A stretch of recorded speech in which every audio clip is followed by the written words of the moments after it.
Hello viewers, আসসালামু আলাইকুম। Faruk Ahmed YouTube চ্যানেলের পক্ষ থেকে সবাইকে শুভেচ্ছা। আমি নাম্বারের একটি ক্লাস নিয়েছিলাম। আজকে আমি দ্বিতীয় ক্লাসটি নিব। আজকের ক্লাসে যে সকল বিষয় উল্লেখ থাকবে তা হলো একটা সিঙ্গুলার নাউনকে কিভাবে প্লুরাল নাউনে পরিণত করা যায় এবং সিঙ্গুলার নাউনের শেষে কোন কোন শব্দ থাকলে সেই শব্দগুলোকে পরিবর্তন করে নতুন কোন কোন শব্দ যোগ করতে হয়। আজকের ভিডিওটি খুবই গুরুত্বপূর্ণ হতে চলেছে, তাই ভিডিওটি না টেনে শেষ পর্যন্ত দেখবেন। আর যারা আমার চ্যানেলটি সাবস্ক্রাইব করেননি তারা এখনই সাবস্ক্রাইব করে পাশে থাকা বেল আইকনটি প্রেস করে দিবেন আমার নতুন নতুন ভিডিও নোটিফিকেশন পাওয়ার জন্য। আর যারা ইতিমধ্যে সাবস্ক্রাইব করে ফেলেছেন তাদেরকে অসংখ্য ধন্যবাদ। তো কথা না বাড়িয়ে আমি মূল ভিডিওতে চলে যাই।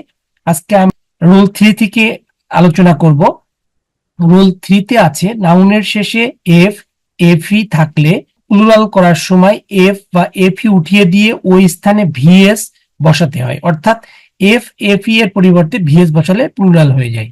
অর্থাৎ আমরা এই স্ট্রাকচার থেকে জানতে পাচ্ছি যে কোনো নাউনের শেষে যদি এফ অথবা এফই থাকে তাহলে সেই এফ এবং এফই উঠিয়ে দিয়ে তার সাথে যদি আমরা ভিএস যোগ করে দিই তাহলে সেই শব্দটি সিঙ্গুলার থেকে প্লুরাল হয়ে যাবে।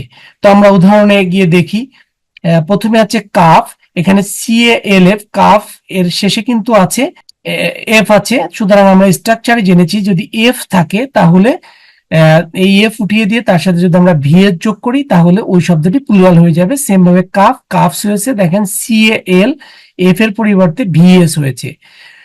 এরপরে আমরা জেনেছি যে এফই, দেখেন কাইন্ড আছে, কাইন্ড এর শেষে এফই আছে। তো কাইন্ড এর শেষে যখন এফই আছে তাহলে আমরা জেনেছি যে স্ট্রাকচার অনুযায়ী যদি কোনো শব্দের শেষে এফ ই থাকে তাহলে ওই এফই উঠিয়ে দিয়ে আমরা ভি এর যোগ করে দিলে সেই শব্দটি প্লুরাল হয়ে যাবে। তাহলে আমরা এখানে কাপ থেকে কাপস হয়েছে, হাফ থেকে হাফস হয়েছে, কাইন্ড থেকে কাইন্ডস হয়েছে, ওয়াইফ থেকে ওয়াইফ হয়েছে, লিপ থেকে লিফ হয়েছে, লাইফ থেকে লাইফস হয়েছে, লোভ থেকে লোভস হয়েছে, শেল থেকে শেলফস হয়েছে, শেলফ থেকে সেলস হয়েছে, শেফ থেকে শেফস হয়েছে, থিপ থেকে থিপস হয়েছে। তাহলে আমরা এই স্ট্রাকচার থেকে এই বিষয়টি স্পষ্ট বুঝতে পারলাম যে কোনো নাউনের শেষে যদি এফ অথবা এফ ই থাকে তাহলে ওই নাউনের শেষের এফ উঠিয়ে দিয়ে ভিএস বসিয়ে দিলে প্লুরাল হয়ে যাবে। আবার এফই থাকলেও সেই এফই উঠিয়ে দিয়ে যদি ভিএস যোগ করে দেওয়া হয় তাহলে সেই শব্দটি সিঙ্গুলার থেকে প্লুরাল হয়ে যাবে। তাহলে আমরা স্ট্রাকচার থেকে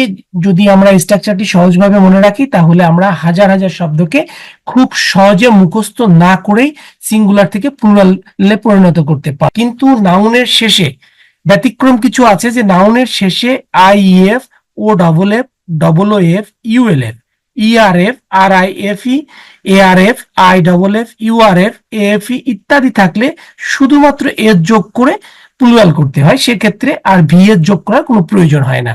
তাহলে আমাদেরকে এবার দেখতে হবে যে কোনো শব্দের লাস্ট তিনটা শব্দ এই স্ট্রাকচার অনুযায়ী এই শব্দগুলো তার মধ্যে আছে কিনা, যদি থাকে তাহলে আমরা শুধু সেই শব্দের সাথে এর যোগ করে প্লুরাল করব। তাহলে দেখি আমরা সিএইচআইএফ, চিপ, তাহলে শেষের তিনটে শব্দ আছে আইএফ, আমরা স্ট্রাকচারে পড়েছি আইএফ যদি থাকে তাহলে তার সাথে শুধুমাত্র এর যোগ করে দিলে প্লুরাল হয়ে যাবে। এরপরে আমরা দেখেছি স্কোপ, স্কোপের আছে ও ডবল এফ, আমরা স্ট্রাকচারে দেখেছি ও ডবল এফ যদি থাকে তাহলে তার শেষে শুধুমাত্র এর যোগ করে দিলে তা সেই শব্দটি সিঙ্গুলার থেকে প্লুরাল হয়ে যাবে। তাহলে এইভাবে আমরা দেখলাম যে তিনটে শব্দ আছে, হুপ, রূপ আর প্রুফ। এই তিনটা শব্দের সাথে শুধুমাত্র এর যোগ করে আমরা প্লুরাল করে দিয়েছি। এরপর আছে গালফ, জিইউএলএফ, এর তিনটে শব্দ, লাস্ট তিনটে শব্দ হলো জিইউএলএফ।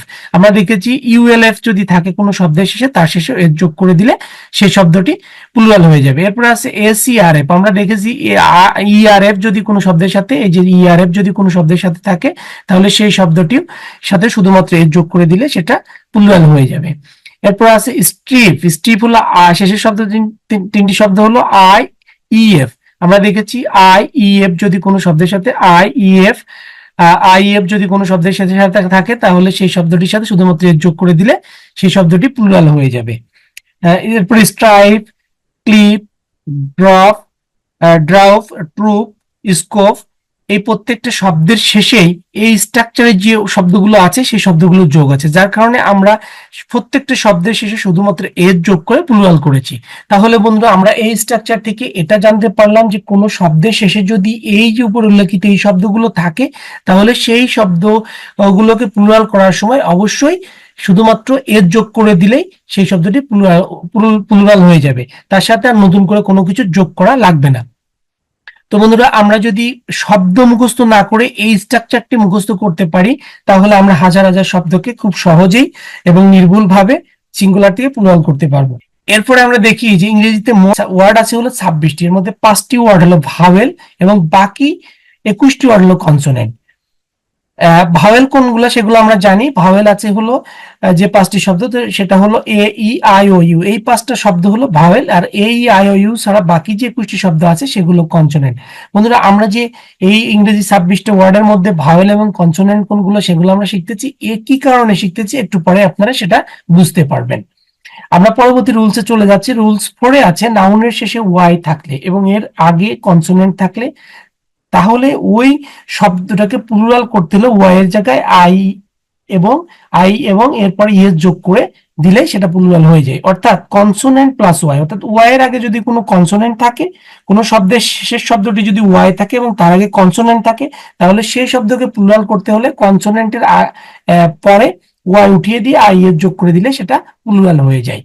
তাহলে আমরা উদাহরণে দেখি আর্মি, আর্মি শব্দটি আর এম ওয়াই, এই শেষ শব্দটি হলো ওয়াই। স্ট্রাকচারে আমরা দেখেছি শেষ শব্দটি থাকতে হবে ওয়াই এবং তার আগে একটা কনসোনেন্ট থাকতে হবে। তাহলে আমরা জেনেছি যে ভাওয়েল হলো এ ই আই ও ইউ, এই 5টি শব্দ হলো ভাওয়েল।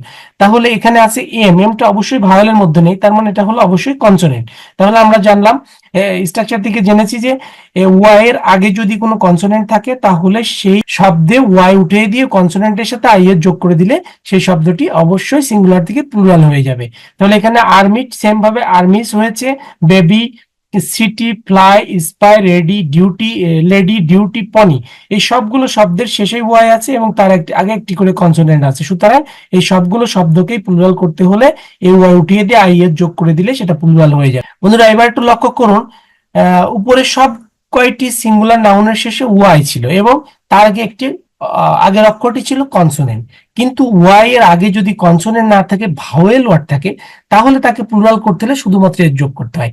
অর্থাৎ আমরা আগের যে শব্দগুলো দেখেছি প্রত্যেকটা শব্দের শেষের শব্দটি অক্ষরটি ছিল ওয়াই এবং তার আগে একটা কনসোনেন্ট ছিল। এখন কথা হলো যে এই ওয়াই এর আগে যদি কনসোনেন্ট না থাকে ভাওয়েল থাকে এ ই আই ও ইউ, এই 5টি শব্দের মধ্যে যে কোনো একটি থাকে তাহলে সেই শব্দকে প্লুরাল করতে হলে অবশ্যই তার সাথে শুধুমাত্র এস যোগ করে দিলেই সেই শব্দটি প্লুরাল হয়ে যাবে। এখন উদাহরণে দেখেন বি ও ওয়াই, বয়, শেষ শব্দটি ওয়াই এবং তার আগে একটি ভাওয়েল আছে, তাহলে এর সাথে এস যোগ করে দিয়ে সেটা প্লুরাল হয়ে গেছে।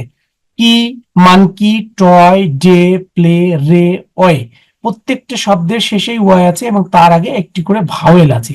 সুতরাং আমরা স্ট্রাকচার থেকে জেনেছি যে কোনো শব্দের শেষে যদি ওয়াই থাকে এবং ওই ওয়াই এর আগে যদি ভাওয়েল থাকে তাহলে সেই শব্দকে প্লুরাল করতে হলে শুধুমাত্র এস যোগ করে দিলে সেই শব্দটি প্লুরাল হয়ে যাবে। তো সুতরাং এই স্ট্রাকচার থেকে আমরা এটা জানতে পারলাম যে কোনো শব্দের শেষে যদি ওয়াই থাকে এবং তার আগে কনসোনেন্ট থাকে তাহলে সেই শব্দকে প্লুরাল করতে হলে ওয়াই উঠিয়ে দিয়ে আই এর যোগ করতে হবে এবং কোনো শব্দের শেষে যদি ওয়াই থাকে এবং তার আগে কনসোনেন্টের পরিবর্তে ভাওয়েল থাকে তাহলে সেই ওয়াই এর শেষে শুধুমাত্র এর যোগ করে দিলে সেই শব্দটি প্লুরাল হয়ে যাবে।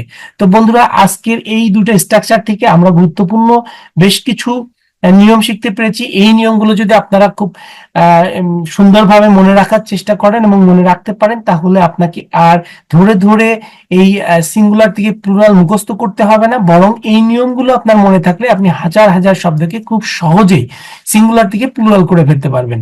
তো আজকের ভিডিওটি এ পর্যন্তই আমি শেষ করতে চাচ্ছি। কথা হবে নতুন কোনো ভিডিওতে, সে পর্যন্ত সবাই ভালো থাকবেন, সবার জন্য শুভকামনা। আসসালামু আলাইকুম।